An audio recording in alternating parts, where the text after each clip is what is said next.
Olá, sejam bem-vindos ao nosso segundo devocional.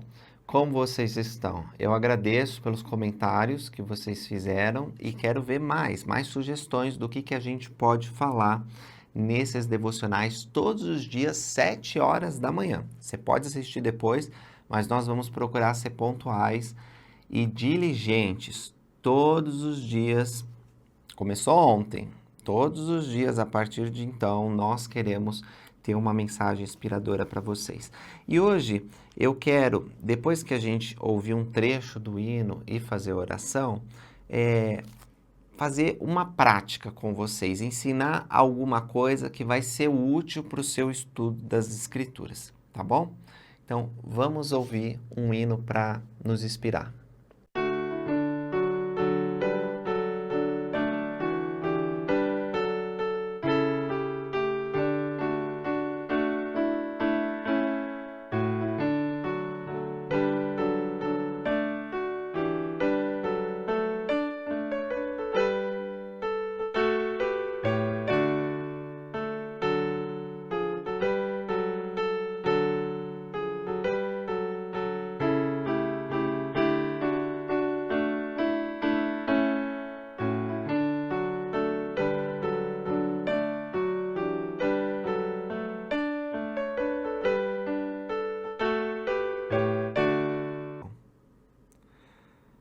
Pai, neste momento em que nos retiramos por alguns minutos para procurar aprender mais sobre Tua palavra, nos ajuda, nos abençoa com Teu Espírito, porque apesar de todos estes desafios que enfrentamos, sabemos que se confiarmos em Ti, venceremos.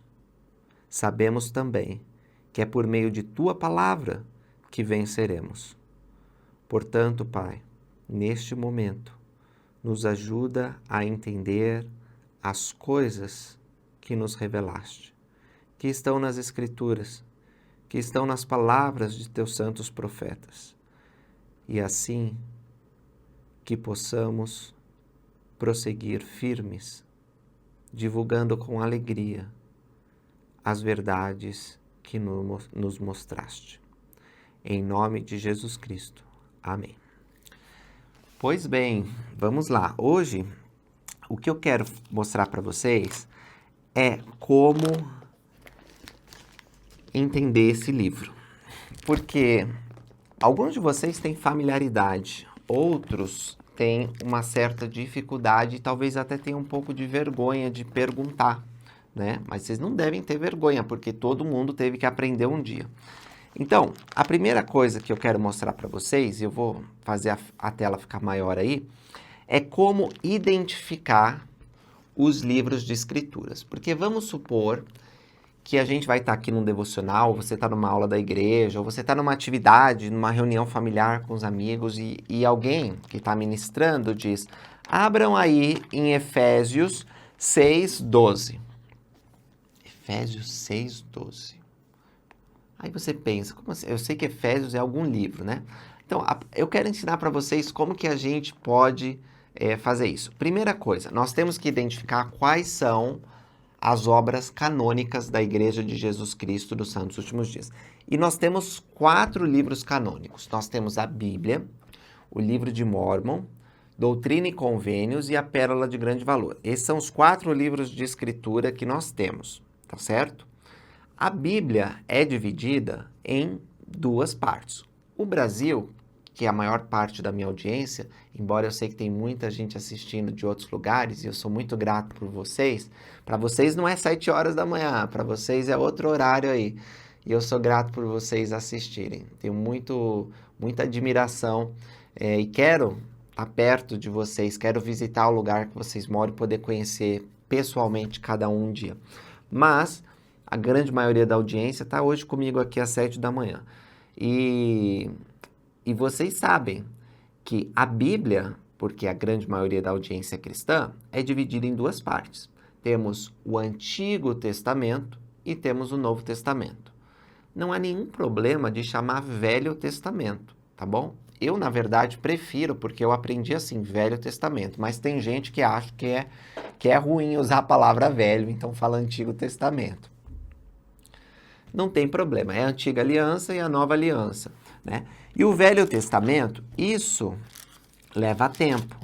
Vocês vão precisar abrir o seu livro de escrituras. Se você não tem um livro desse, você pode conseguir. Muitas vezes você acha de graça, mas se não tem, pode baixar o aplicativo Biblioteca do Evangelho e você vai ter esses 4 livros, assim, facinho no seu celular. Bom, este livro, hoje a gente não vai a fundo nos livros bíblicos e nenhum outros livros, mas eu só quero dar uma introdução geral. Ele tem o Velho Testamento e o Novo Testamento, você vê aqui essa divisão. O Velho Testamento, ele começa em Gênesis e termina em Malaquias. O Novo Testamento começa em Mateus e termina em Apocalipse, tá certo? Se alguém falou Efésios e você não tem familiaridade, você pode abrir aqui no começo da sua Bíblia e pode correr os olhos e perguntar. Deixa eu ver se eu acho onde está Efésios. Então você verificará que está no Novo Testamento. Se você está usando a versão digital, se você digitar Efésios, já vai aparecer, vai ser mais fácil. Mas achou Efésios, tá ali, você vai ver, no Novo Testamento, mais ou menos na metade. Você pode até ver a página que tá, e você vai abrir no livro correspondente. Você vai, João, não, é depois de João, e vai indo.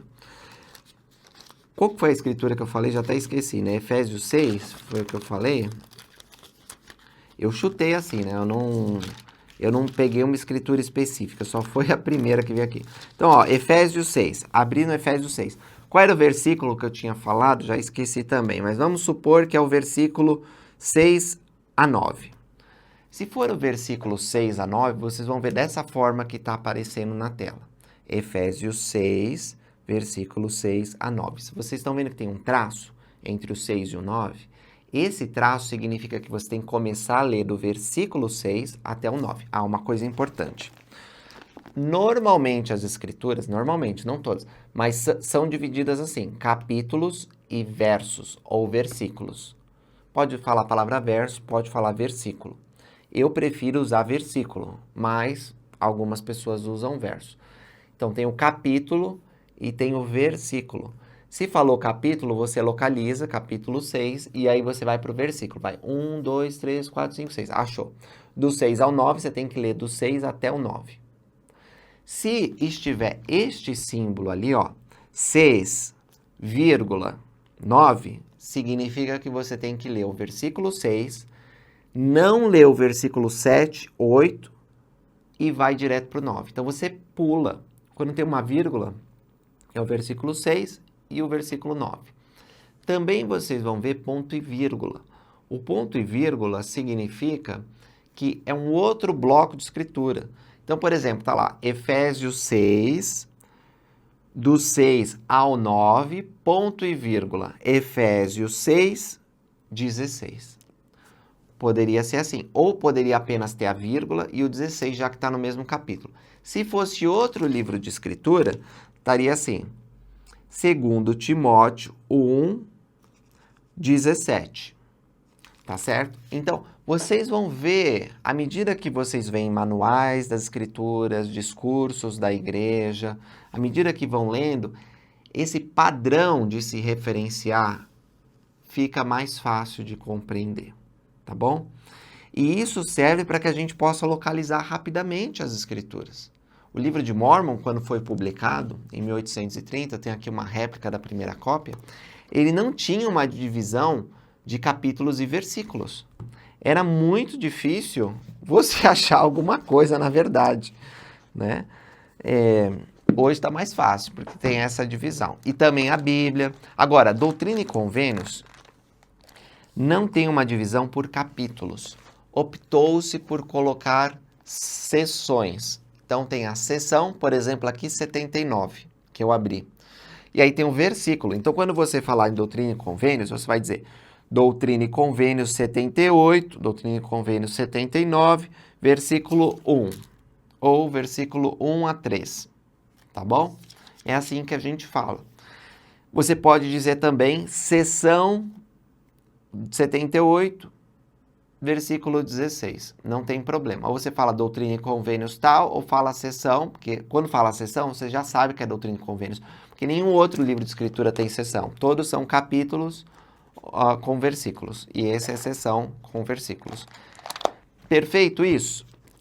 É esta dica que eu queria dar. Eu sei que é simples, mas faz a diferença, porque quando você ouve uma referência, um lugar, né, para você pesquisar nas escrituras, se você não entende o que é ponto, o que é vírgula, o que é versículo, o que é capítulo, fica difícil. Duas últimas coisas que eu quero falar sobre isso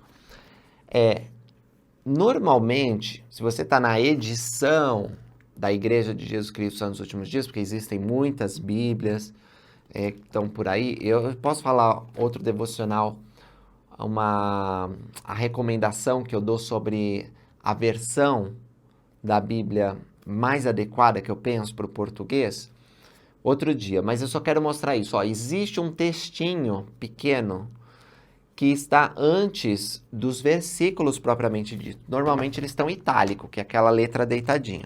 Isso não apenas na Bíblia. Se você for no livro de Mórmon, também tem esse cabeçalho. E se for em Doutrina e Convênios, aí é um pouco mais ainda. Tem aqui uma explicação sobre o contexto histórico da sessão e tem depois um resumo do que trata os versículos. Então, por exemplo, abri aqui aleatoriamente, seção 50. Do versículo 1 a 5, fala sobre muitos espíritos falsos que estão espalhados pela terra. Do versículo 6 ao 9, diz, ai dos hipócritas e dos que são expulsos da igreja. Do 10 a 14, e assim por diante. Entende? Então, ele meio que resume o tema principal daquele bloco. Isso é muito legal, porque a gente pode ter uma visão geral antes de entrar no texto de escritura.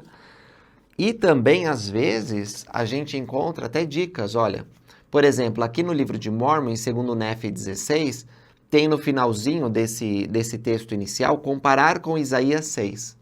Então, é uma dica boa, porque a gente pode ler 2 Nefe 16 e abrir Isaías 6 e comparar um com o outro. Afinal, Nefe está citando Isaías, a gente pode ver as semelhanças, diferentes e tentar aprender com isso.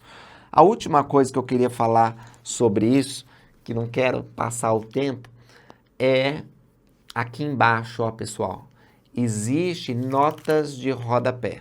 O rodapé é essa parte do texto que nós temos num livro, né?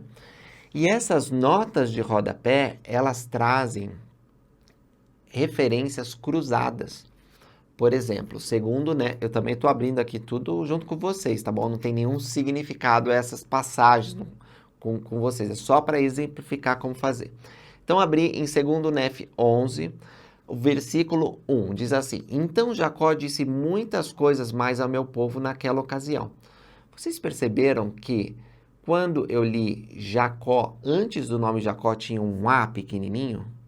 Essa letrinha pequenininha, ela é uma referência à nota de rodapé que tem aqui embaixo. Então, você vai lá, é o versículo 1, não tem número. Normalmente, 1 não tem número. Então, o 1A. Se você for aqui embaixo, ó, capítulo 11, 1A, você vai ver 2 Nefe 6, 1 a 10. 2 Nefe 6, 1 a 10, a gente abre. E a gente vai ver que essa passagem de 2 Nefe 6, 1 a 10, as palavras de Jacó, irmão de Nefe, dirigidas ao povo de Nefe, se refere ao discurso de Jacó. Então, Nefe está dizendo, né? Então Jacó disse muitas coisas mais ao meu povo. Essas são algumas coisas que ele tinha falado. E aí você relaciona. Às vezes essas notas não vão trazer escrituras, vão trazer explicações do idioma antigo. Ou vão trazer, por exemplo, aqui, ó, foi fácil de achar. 2 Nefe 12, versículo 3, letra B. Então, o versículo 3, letra B, fala assim, andaremos nas suas veredas, porque de Sião sairá a lei. O que significa lei em hebraico? Significa ensinamento ou doutrina. E aí te esclarece que ele não está falando da legislação do mundo, ele está falando sobre a lei elevada de Deus. quando nessa passagem ele fala que o Senhor, ele vai fazer com que de Sião saia essa doutrina, essa lei celestial, tá certo? E tem também referências ao GE, Guia para o Estudo das Escrituras, que normalmente a sua combinação aí quadríplice e tríplice, né, o seu bloco de escrituras, vai ter. Esse Guia para o Estudo das Escrituras é muito bom porque ele traz tópicos, né? Ele traz nomes de personagens, ele traz temas do Evangelho com várias escrituras correlacionadas e você pode ampliar. Se você está lendo sobre caridade, você abre aqui no Guia de Estudo das Escrituras, está em ordem alfabética, caridade. Vou abrir aqui para vocês rapidinho. E você vai ler lá em caridade. Ver também amor, bem-estar, compaixão e serviço. São outros tópicos que existem no Guia de Estudo das Escrituras. E aí diz, caridade, o puro amor de Cristo, o amor que Cristo tem pelos filhos dos homens e que estes devem ter um pelos outros. Então aqui no começo ele traz uma definição e depois ele relaciona várias escrituras que falam de caridade. Se você tiver que preparar uma aula, um discurso, isso aqui é excelente. Então, era isso que eu queria mostrar para vocês no nosso devocional de hoje. Não foi um devocional contando uma história ou lendo uma escritura, mas eu acho que é importante, como introdução, você saber como manipular isso aqui. Você tem que, sabe, não manipular de distorcer, né, por favor, mas assim, de mexer mesmo, saber como mexer, ser perito em abrir. Alguém falou aí, abre em Lucas, que é o melhor livro de escrituras, a gente já sabe, né? Só porque meu nome é Lucas. Não, mas abre em Lucas 14:6. Você vai lá, rapidinho, ó, tá aqui, deixa que eu leio, né? E é muito bom. Assim, leva tempo, não se preocupa se você não consegue lembrar onde fica o livro de Gálatas, é antes ou depois de Coríntios, é no Velho Testamento. Isso vem com o tempo. Mas, se você não ficar mexendo, não vai aprender. E eu até daria uma dica, mais uma dica assim, old school, né? Uma para os mais antigos, mas é interessante se você é jovem fazer isso. Se está lendo as escrituras pela primeira vez, se você ainda não leu todas as obras padrão, Bíblia, Livro de Mórmon, Doutrina e Convênios, Parábolas de Grande Valor, eu recomendaria que você usasse um livro físico. Porque vai te dar uma familiaridade com as páginas, capítulos, versículos, que é difícil virtualmente a gente ter, tá bom? Mas se você quiser ir direto para o digital, não tem problema. O importante é estar em contato com a palavra de Deus, tá? Mas eu acho que é interessante, pelo menos a primeira vez, você ter o livro para estudar. E era isso que eu queria conversar com vocês. Eu espero que tenham um excelente dia. E, amanhã, 7 horas da manhã, eu volto. Até mais.